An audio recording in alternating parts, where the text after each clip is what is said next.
दोस्तों, आज से मैं फिर से अपने वीडियो ज्योग्राफी लेक्चर सीरीज की शुरुआत कर रहा हूं और ये मेरा 75 यानी 75वां लेक्चर होगा। इससे पहले कि मैं आज की चर्चा प्रारंभ करूं, आप लोगों के आग्रह पर ये बता दूं कि जो मैंने 1000 मल्टीपल चॉइस क्वेश्चन पोस्ट किया था फेसबुक पर, वो विजय जायसवाल जो प्रवालिका पब्लिकेशन के प्रकाशक हैं वह तैयार हो गए हैं उसको बुक फॉर्म में इंग्लिश और हिंदी में प्रकाशित करने के लिए।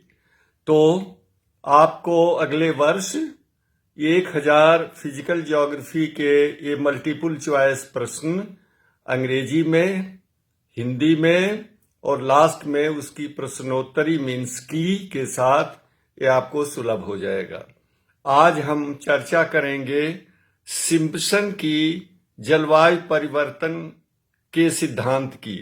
Today I will talk about the Simpson's theory of climate change. Sir George Simpson ने सन 1938 में 1938 में लीक से हट करके जलवायु परिवर्तन पर अपना विचार व्यक्त किया था। एक संकल्पना के रूप में, एक सिद्धांत के रूप में प्रतिपादन किया था। ये सभी सर्वविदित है और सभी लोगों की मान्यता है कि जैसे सूर्य के प्रकाश मंडल से जब सूर्यातप की मात्रा का ज्यादा विकिरण होता है तो उस समय पृथ्वी की सतह और निचले वायुमंडल में वायु का तापमान बढ़ जाता है, और अगर हिमकाल था तो एक अंतर हिमकाल आ जाता है, यानी गर्म जलवायु का फेज प्रारंभ हो जाता है। लेकिन सिम्पसन महोदय ने इसके विपरीत अपनी संकल्पना का प्रतिपादन किया है।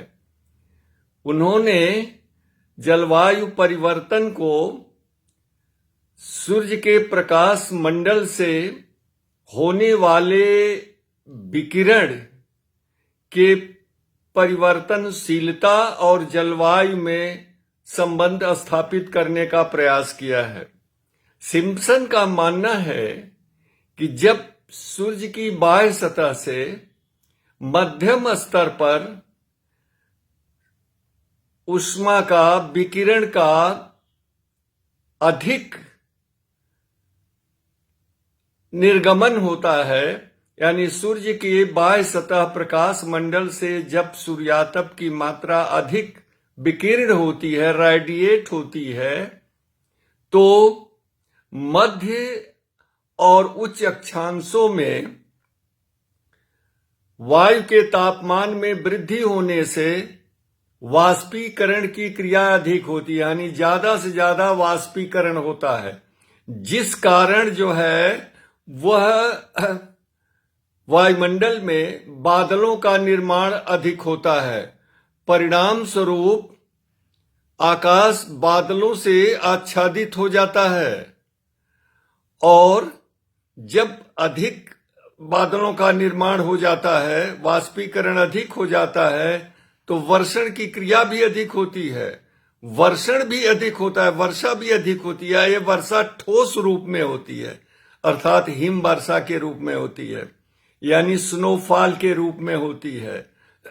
ऐसी स्थिति में जो ग्लेशियर्स होते हैं उनका अग्रगमन माने एडवांसमेंट बढ़ जाता है, और हिम की चादरें भी ज्यादा बर्फ से ढक जाती हैं, और एक जो है हिमकाल का आगमन हो जाता है।